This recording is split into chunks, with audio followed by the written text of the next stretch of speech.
আজকে দেখলাম পত্রিকায় হেফাজতের আমির সাহেব তিনি বলছেন, আমি জানি না এটা ওনার কথা, যে জামাত ইসলামকে ভোট দেওয়া জায়েজ নয়।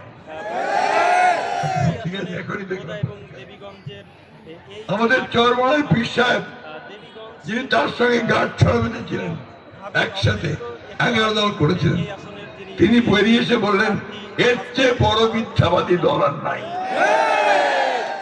আমাদের তো কিছু বলতে হয় না, তাদের সঙ্গে যারা তারাই বলে দিচ্ছে যে এই দলটি।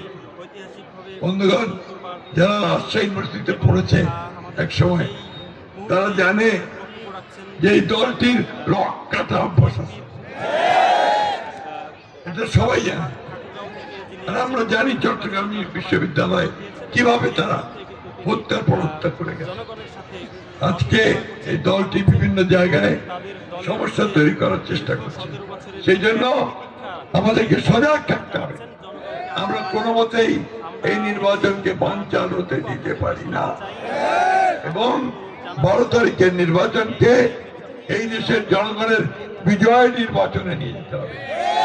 আর সেই বিজয় হবে বিএনপির বিজয়, সেই বিজয় হবে ধানের শীষের বিজয়, সেই বিজয় হবে আমাদের আজাদের বিজয়। বন্ধুগণ,